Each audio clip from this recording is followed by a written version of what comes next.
Good morning बच्चों। क्या हाल चाल है जी आप सबका। देखो बेटे, आज जो मैं आपको टॉपिक कराने वाला हूं वो साइज में तो बहुत छोटा सा टॉपिक है, लेकिन ये एग्जाम में 2 बार देखा जा चुका है अब तक की सीबीएसई हिस्ट्री पे। 2017 में ये क्वेश्चन आया था और इसके अलावा 2014 में ये वाला क्वेश्चन आया था। तो ये भी एक इस टाइप का टॉपिक है जो कभी कभी एग्जाम में दर्शन दे देता है। तो चलिए स्टार्ट करते हैं। टॉपिक का नाम है इंटरेस्ट ऑन डिबेंचर्स। देखो बेटे, अभी तक हमने ये सारी बातें की कि एक कंपनी को डिबेंचर्स इशू तब करने पड़ते हैं जब उसे फंड्स की रिक्वायरमेंट होती है, लेकिन हम ये भी जानते हैं कि डिबेंचर्स को जब इशू करती है कंपनी तो उसके बदले में पब्लिक को कंपनी को रिटर्न में इंटरेस्ट देना पड़ता है। अभी तक हम सारी बातें जो कर रहे थे वो डिबेंचर्स के बारे में कर रहे थे। ये पहला और अकेला ऐसा टॉपिक है इस पूरे चैप्टर में जो बात करेगा डिबेंचर के इंटरेस्ट के बारे में। देखते हैं कि इंटरेस्ट ऑन डिबेंचर किस तरह से दिया जाता है और उसकी जर्नल एंट्रीज कैसे होती है। बेसिकली मैं आपको इस टॉपिक में इंटरेस्ट ऑन डिबेंचर्स की अकाउंटिंग सिखाने वाला हूं। चलिए जी, पहले इसका थोड़ा सा बैकग्राउंड समझते हैं, उसके बाद हम आगे देखते हैं।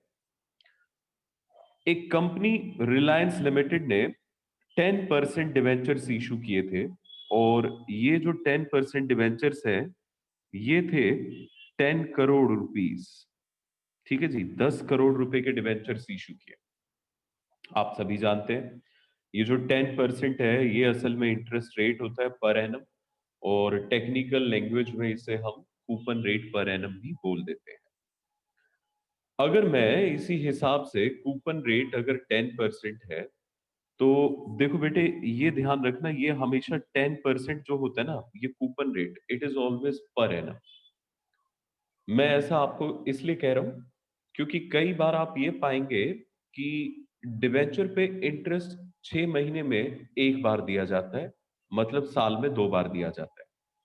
अगर साल में 2 बार इंटरेस्ट दिया जा रहा है तो इसका मतलब ये नहीं है कि 10% और 10% दिया जाएगा। ये 10% का मतलब है कि एक साल में 10% का रेट ऑफ इंटरेस्ट दिया जाएगा। This is always per annum. तो अगर मान लीजिए कि 6 महीने में एक बार इंटरेस्ट दिया जाएगा तो वो हमेशा 5% होगा। ठीक है ना, इस वाली सिचुएशन में। अब अगर मैं एनुअल इंटरेस्ट की बात करूं तो एनुअल इंटरेस्ट यहां आएगा 10 करोड़ का 10% अगर कर दिया जाए तो ये बन जाता है 1 करोड़ रुपए। ये इंटरेस्ट आया। अब ये जो 1 करोड़ रुपए का इंटरेस्ट है ये कंपनी को पे करना है, और किसे पे करना है? डिवेंचर होल्डर्स को। बेटे इसका मतलब कंपनी के लिए इंटरेस्ट ऑन डिवेंचर एक्सपेंस हुआ, वहीं डिवेंचर होल्डर को क्योंकि ये मिलेगा तो उनके लिए इनकम हुई, है ना।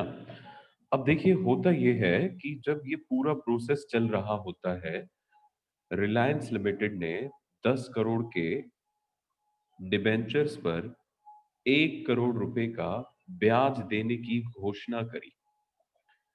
इन सारी चीजों पे एक इंसान की नजर होती है। एक इंसान ना कह के इसे एक ऑर्गेनाइजेशन कहूं तो सटीक रहेगा। वो ऑर्गेनाइजेशन है सरकार, गवर्नमेंट। वो देख रही है इसे, कंपनी पे कर रही है, डिवेंचर होल्डर को मिल रहा है, और डिवेंचर होल्डर्स के लिए ये इनकम है।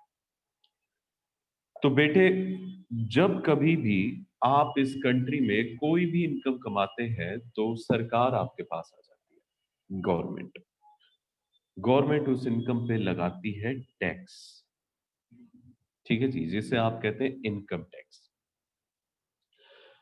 इंटरेस्ट की इनकम पे सरकार की तरफ से फिक्स है कि टैक्स लगेगा फ्लैट 10%। 10% का फ्लैट ब्याज लगेगा। ठीक है जी, ये गवर्नमेंट की तरफ से डिक्लेयर्ड है कि इंटरेस्ट कितना लगेगा? 10%। पर एनम नहीं, ये 10% है कि गवर्नमेंट उस पर टैक्स लगाएगी जितनी भी इनकम होगी। तो इसका मतलब मान लीजिए कि ये यहां अपने एग्जाम्पल में 1 करोड़ रुपए अगर ये डिबेंचर होल्डर्स को देंगे, तो देखिए डिबेंचर होल्डर्स गिनती में बहुत सारे होंगे, है ना।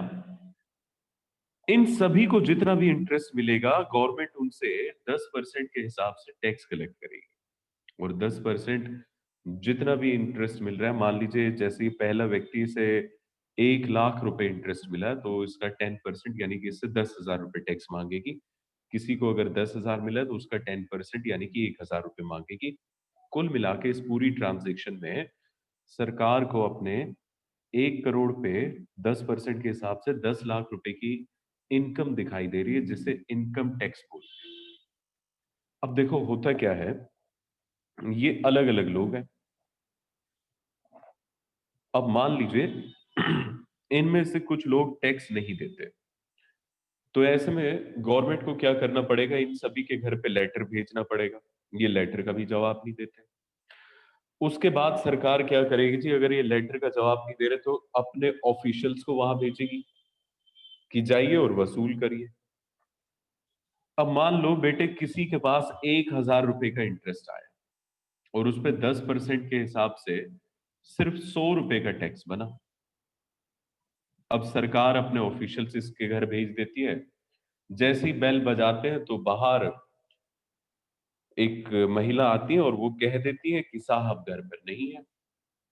अब लो जी क्या करें, ये कोई सामान तो उठा के लेके नहीं जा सकते, फिर दोबारा चक्कर लगाना पड़ेगा। बेटे उस व्यक्ति से लेने थे 100 रुपए, पता चला कि हमने खर्चे कर दिया 500 का। क्या ये सरकार के लिए फायदे की बात है? जवाब है नहीं। ये तो सरासर घनघोर नुकसान की बात हुई। आप समझ रहे हैं?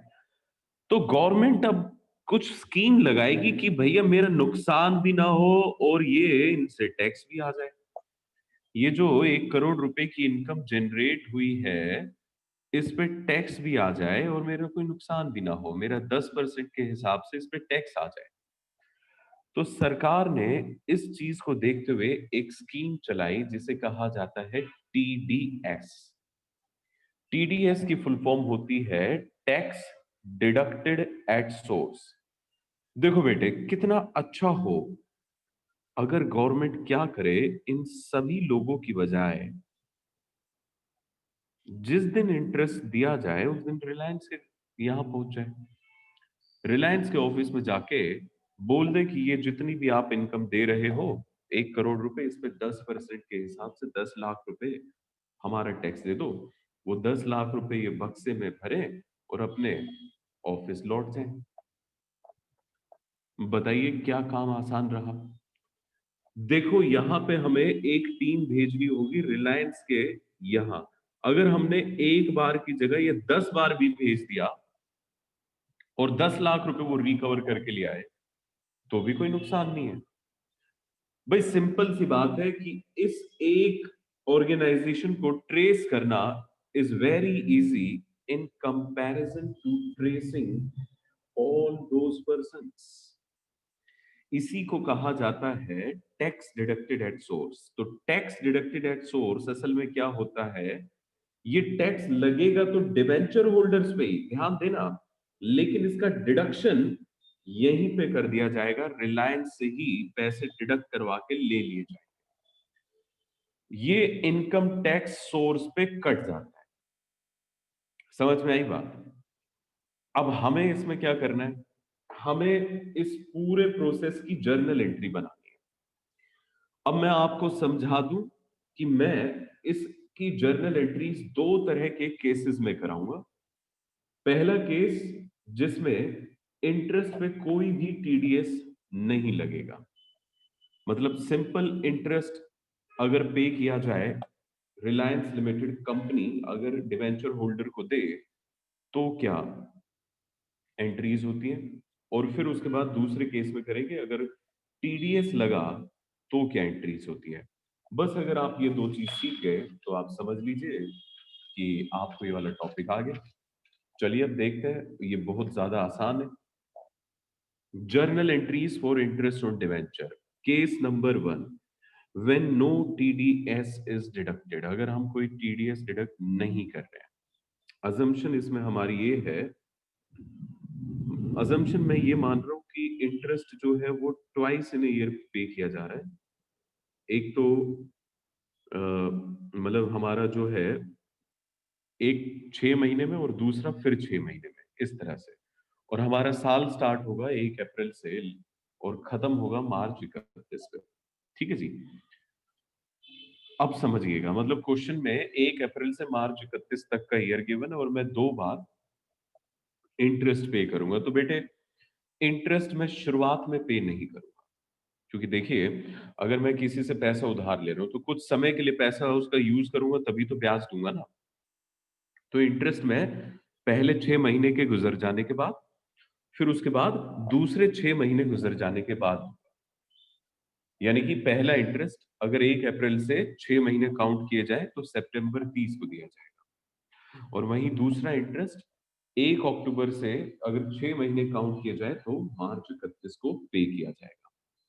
चलिए अब देखते हैं, अगर टीडीएस नहीं है तो बड़ी सिंपल सी एंट्री होती है इंटरेस्ट की। इंटरेस्ट ऑन डिवेंचर्स, पहले तो इंटरेस्ट जो है देखिएगा, पहला इंस्टॉलमेंट जो है, पहला इंटरेस्ट जो है उसकी एंट्री जो सितंबर 30 को दिया जाएगा। इंटरेस्ट क्योंकि कंपनी के लिए खर्चा है तो बेटे ये तो डेबिट करेगी। Interest on debentures account debit, मान लेते हैं कि अमाउंट 5 लाख है। टू डिवेंचर होल्डर्स अकाउंट, हमने डिवेंचर होल्डर को अपना 5 लाख से क्रेडिटर बना दिया कि हमें 5 लाख रुपए इंटरेस्ट के डिवेंचर होल्डर को देने हैं। फिर इसी तारीख पे अगर आप डिवेंचर होल्डर को पे कर दें तो debenture holder account debit 5 lakh to bank account 5 lakh हो जाता है। फिर इसके बाद 6 महीने के बाद फिर से एंट्री होगी जी मार्च 31 को, interest on debentures account debit to debenture holder 5 lakh. दूसरे इंटरेस्ट की बात कर रहा हूं मैं, ठीक है। असल में आप ऐसा मान लिए, ये हमारा यही एग्जाम्पल है। यहाँ पे मेरे बच्चों 10 लाख रुपए का इंटरेस्ट आया था। अगर मैं 10% करता हूँ 1 साल का, तो पहले हमें 5 लाख देना है सितंबर 30 को, तो वो हमने दे दिया जी interest on debenture to debenture holder 5 lakh. और फिर अब सेकंड इंटरेस्ट फिर से 5 लाख देंगे, लेकिन ये देंगे किस तारीख को, मार्च 31 को। तो entry repeat, interest on debentures account debit to debenture holder account, और फिर debenture holder account debit to bank. क्योंकि 10% का रेट ऑफ इंटरेस्ट था तो ये 10% लगाना मत भूलिएगा। मतलब entry interest on 10% debenture account debit करिएगा। अब एक बात बताओ बेटे, हमने 2 बार इंटरेस्ट दिया, हमने दोनों बार की एंट्रीज कर दी। हमेशा इंटरेस्ट को पे करने की दो एंट्रीज होती है। पहली एंट्री में ड्यू किया जाता है इंटरेस्ट को, और दूसरी एंट्री में डिवेंचर होल्डर्स को उस इंटरेस्ट की पेमेंट हो जाती है। एक ड्यू की एंट्री है और एक पेड की एंट्री है, ये दो एंट्रीज होती हैं। अब एक सवाल है मेरा आपसे, ये बताइए कि इस पूरे साल में इंटरेस्ट का खर्चा कितना हुआ। देखिए इंटरेस्ट के खर्चे की अगर हम बात करें तो 5 लाख यहाँ है और 5 लाख यहाँ है, कुल मिला के जानते हैं कितना इंटरेस्ट का खर्चा हुआ, 10 लाख रुपए। और क्योंकि कंपनी का खर्चा 10 लाख हुआ है, तो जब ईयर एंड आएगा तो कंपनी इस खर्चे को प्रॉफिट एंड लॉस अकाउंट में भी ट्रांसफर करेगी। और ट्रांसफर करने के लिए एंट्री बनेगी profit and loss account debit होगा, क्योंकि खर्चा है तो पी एंड एल अकाउंट के डेबिट में ट्रांसफर होगा, टू इंटरेस्ट ऑन डिबेंचर, ये एंट्री बनती है। लेकिन बेटे कंपनी के केसेस में पी एंड एल अकाउंट का नाम बदल दिया गया है और इसे अब बुलाया जाता है statement of profit and loss. ध्यान दीजिएगा, ये अकाउंट नहीं है, this is just a statement of profit and loss. आप ऐसा मत लिख दीजिएगा statement of profit and loss account, नहीं। अब से कंपनीज जो है 2013 के बाद से अकाउंट ना बोल के पी एंड एल को स्टेटमेंट बोलने लग गई है। ऐसा कानून के अंदर लिखा हुआ है, इसी वजह से ये बोलती है। तो 10 लाख रुपए हमें यहाँ ट्रांसफर करना है। तो इसका मतलब ये कि अगर हमें इंटरेस्ट की एंट्रीज करनी है तो ध्यान रखना है कि इंटरेस्ट की पेमेंट की दो एंट्रीज है। अगर वो कहता है 2 बार पे करना इंटरेस्ट तो ये 4 हो जाएंगी, और एक एंट्री इसके साथ साथ लास्ट में होगी जिसमें हम इंटरेस्ट ऑन डिबेंचर को ट्रांसफर करेंगे statement of profit and loss में। बस बेटे, ये इंटरेस्ट ऑन डिबेंचर का केस 1 था जिसमें हम टीडीएस को डिडक्ट नहीं करते हैं। तो क्या एंट्रीज होती हैं? अब देखते हैं जी दूसरा केस जिसमें टीडीएस डिडक्ट किया जाएगा। मैंने आपको टीडीएस का रेट बता दिया था 10% है। यही सेम एग्जांपल है। अब आप जरा देखिएगा, 2 बार इंटरेस्ट पे किया जा रहा है 6 महीने में। बेटे पहले interest on debenture 10% debentures account debit 5 lakh, interest 5 lakh से ही डेबिट होगा। ध्यान से सुनिएगा, कंपनी के लिए खर्चा 5 लाख है, लेकिन इस 5 लाख में से कंपनी इसका 10% सरकार को देगी और बाकी का 90% डिवेंचर होल्डर को देगी। तो जो सरकार को दिया जाता है वो टू टीडीएस पेबल आ जाता है, ये गवर्नमेंट को जाएगा। हम गवर्नमेंट अकाउंट नहीं लिखते, इसे लिख देते टू टीडीएस पेबल अकाउंट 50,000, और टू डिवेंचर होल्डर्स अकाउंट 4,50,000। ध्यान देने वाली बात यह है, कंपनी का खर्चा तो अब भी 5 लाख हुआ, और वो बेटे होना भी था। अगर टीडीएस कटता है तो नुकसान या फायदा कंपनी को कुछ भी नहीं है। नुकसान तो है डिबेंचर होल्डर का कि उन्हें 10% का डिडक्शन होने के बाद पैसा मिलेगा। पहले 5 लाख मिल रहे थे, अब 10% कट के 4.5 लाख मिल रहे। इसके बाद अब दोनों की पेमेंट की जाएगी। तो पेमेंट करेंगे तो उसके लिए एंट्री होगी TDS payable account debit to bank account 50,000, ये तो पेमेंट हो गई टीडीएस की। फिर इंटरेस्ट की पेमेंट करेंगे तो debenture holders account debit to bank account 4.5 lakh. अब कई बच्चे यहां क्वेश्चन करते हैं, सर क्या हम इन दोनों की कंपाउंड एंट्री ना कर दें? बिल्कुल कर सकते हैं कंपाउंड आप। फिर एंट्री बनेगी TDS payable account debit debenture holders account debit to bank account. TDS payable में वही 50,000, डिबेंचर्स होल्डर्स में 4.5 लाख, और बैंक में बढ़ के 5 लाख हो जाएगा। क्योंकि बैंक दोनों में क्रेडिट है तो आप यहाँ पे बस एक बार क्रेडिट कर सकते हैं। You can do compounding also, उसमें कोई दिक्कत वाली बात नहीं है। लेकिन मैं यहाँ क्यों अलग बता रहा हूँ, क्योंकि बेटे कई बार क्वेश्चन के अंदर हो सकता है कि टीडीएस की डेट डिफरेंट हो और इंटरेस्ट की पेमेंट की डेट डिफरेंट हो। अगर ऐसा होता है तो ये अलग अलग एंट्रीज होंगी, फिर आप इसे कंपाउंड नहीं कर पाएंगे। ठीक है जी। तो बेटे 2 एंट्रीज हो गई हमारी, पहली एंट्री ड्यू करने की, फिर पे करने की। और इसमें ध्यान रखिएगा क्योंकि टीडीएस भी ड्यू हुआ है तो टीडीएस भी पे होगा। फिर इसके बाद मार्च 31 को फिर से यही एंट्री होगी, interest on 10% debentures account debit 5 lakh, और इस पे टीडीएस कटेगा जी फिर से 10% 5 लाख का 50,000 रुपए। और डिवेंचर होल्डर को हम कितना पे कर देंगे? 4,50,000। फिर से आपको टीडीएस पेबल टू बैंक करना है 50,000, और डिवेंचर होल्डर्स टू बैंक करना है 4.5 लाख। ये दूसरा इंटरेस्ट भी पे हो गया। तो 2 बार इंटरेस्ट पे होना था, वो हो गया। अब जितना भी पूरे साल का खर्चा बना वो बनाया जी 5 लाख, उसे और ट्रांसफर कर दीजिए statement of profit and loss में। तो यहाँ एंट्री बनेगी statement of profit and loss account debit, sorry account नहीं आएगा, I am really sorry, to interest on debentures account 10 lakh रुपए। बस बेटे इतना सा था ये टॉपिक। आप सभी मुझे अपने जवाब दीजिए कि आपको ये समझ आया या समझ नहीं आया। हाँ या ना में जल्दी से मुझे आंसर करिए।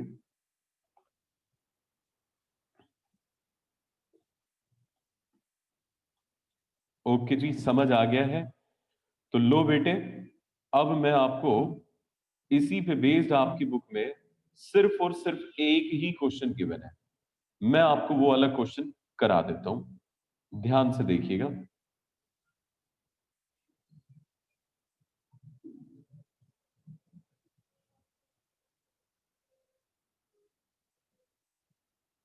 ये है जी क्वेश्चन, और ये एग्जाम में आया हुआ क्वेश्चन है। ठीक है, देखिए जरा इस क्वेश्चन में क्या बताया हुआ है। क्वेश्चन नंबर है 30, आप सभी अपनी बुक में ओपन कर सकते हैं। 1 अप्रैल 2015 को के लिमिटेड ने इशू किए थे 500 9% डिवेंचर ऑफ ₹500 ईच। 500 डिवेंचर है और 500 रुपए का एक डिवेंचर है और ये डिस्काउंट पे इशू किए थे 4% के। रिडीमेबल है ये एट ए प्रीमियम ऑफ 5%। बेटे इंटरेस्ट की अगर हम बात करें तो आप हमेशा एक बात ध्यान रखिएगा, interest on debenture is always calculated on face value of debentures. इसमें डिस्काउंट और प्रीमियम से कोई भी लेना देना नहीं है इंटरेस्ट का।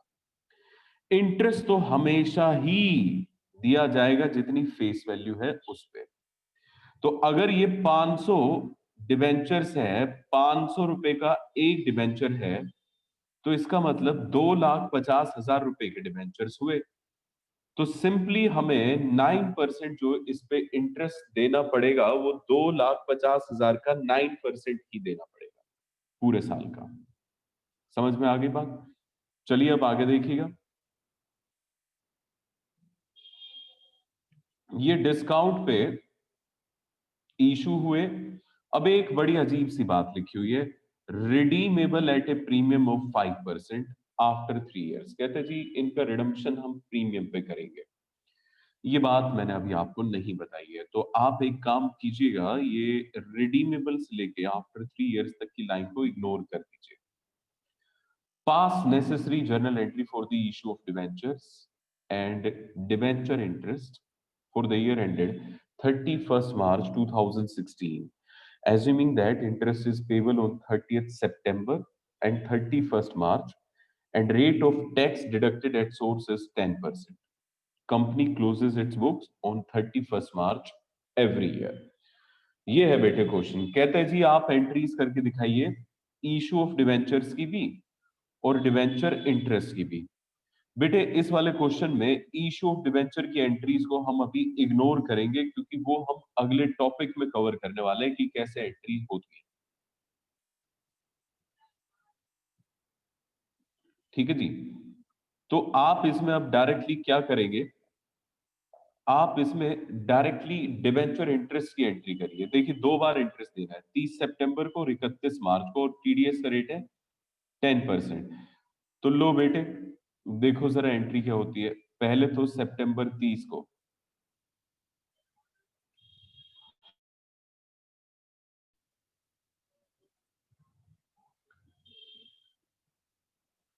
ये देखिए, सितंबर 30 को इंटरेस्ट ऑन डिवेंचर, क्योंकि 22,500 पूरे साल का है तो 6 महीने का 11,250 बनता है। ये 6 महीने का आ गया।